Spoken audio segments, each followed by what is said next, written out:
London-based thriller with James McAvoy and Mark Strong playing this kind of ongoing game of cat and mouse. He's a detective whose life has been defined by his failure to nail Mark Strong's character. He is literally carrying the wounds of a previous encounter. Strong then has to return after his son gets mixed up in a botch heist, and this appears to offer a chance for the central character to finally settle the old grudge and deal with what he's been attempting to deal with. Let's hear a clip.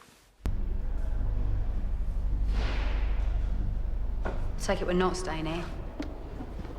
You are. I'm gonna go track down this security guard, see if he's been squared off by Stonewood. What, you think he shot his own son? No, I think he's been planning something up and now he's covering his tracks. Can you just take a step back for a minute? Supposed to be. Meaning maybe it's not all about Jacob Stonewood. What else is it about? Dean Warnes for a start, and a dead 22-year-old. Yeah, which all lead back to Jacob Stonewood. I've just got to figure out how. You? Right. Me? Right, you know what? Catching Stonewood is not going to change the past. It has to!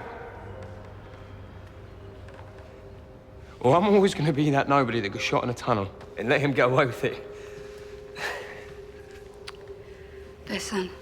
Don't. Please. Sarah. Listen to me. What went down in that tunnel does not make you a nobody. Andre Riseborough there and James McAvoy. Good London accents. Yeah, absolutely. And the film has the most extraordinary cast. It is literally everyone ever is in there. Apart from Jason, I did want Jason's Jason not. to be here, who we didn't mention in last week's programme. No, hello to Jason. At all, It's so terrible that we overlooked apologies. that. But Andre Riseborough, David Morrissey, Jason Fleming, Peter Mullen, Danny Mays, Ruth Sheen. In fact, the best, well, we'll come to that. Mark Strong. And so basically everybody. The director's first work was, Aaron Creevey's first work was Shifty, which is a sort of micro-budget affair, which was very big on character and very low on flashy style. This is completely the other way around. It's very, very big on flashy style, less so on character. Some time ago, Danny Cannon made a film called Young Americans. The idea was to make a sort of British crime thriller, but make it look like it's an American crime thriller. And he then went on, of course, to do Judge Dredd, and then to make his fortune with the CSI series. This essentially does that thing about importing the sheen of a Hollywood thriller into London, but does it with an entirely homegrown cast. So although it's tipping its hat towards the visuals of that, and perhaps also towards the visuals of Hong Kong cinema as well, it's absolutely clear that all its characters are London-based characters. When we had David Morrissey on the program a couple of weeks ago, he was talking about his role as the character that you innately don't trust because it's a film which is distrustful of authority, and he was talking about those things. I mean, I have to say, when I saw the film, I didn't remember it as being primarily a character-driven piece. I remember it as being something in which its visual sheen, its visual gloss, the way it looks is the main thing. There's a lot of plot going on underneath, rather too much plot, actually. I mean, in a way, as the film progresses, it gets more and more tied up in its plot and its narrative.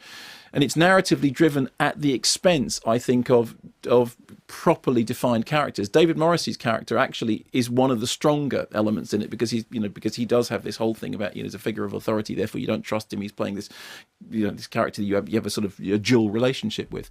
But for the most part, it's a film in which the eyes are given a feast, the mind slightly less so.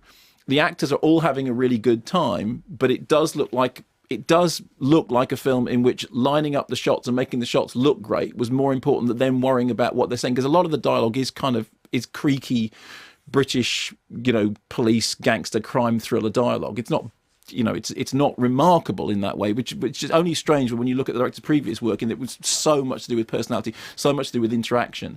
So it is something that you look at, and it's all surface. I mean, there's an awful lot of glass in the shots, and it's all shiny, reflective surfaces, and that is actually pretty much how the film plays out. That it's a enjoyable, entertaining, highly polished bauble of a movie. Not much substance, too much plot, great cast, looks to die for. Yeah. Your feeling? I entirely agree with most things that you say, and I do think I think it's well worth going to see. And I know we joked with Dave Morrissey last week when I said it's better than the Sweeney, but the Sweeney wanted to be as stylish and as good looking as this, and spectacularly failed. Well, certainly when you look at those shots in the Sweeney that are attempting to do exactly that same thing, which is bring a sort of the sheen of heat or the sheen of some kind of glossy LA thriller into London, and not quite managing to pull it off. I mean, this does. I mean, it is true that the whole Canary Wharf, that whole area, just looks stunningly. It looks like Blade Runner. Yeah. Look, it does look terrific, and I agree about it, the extent of the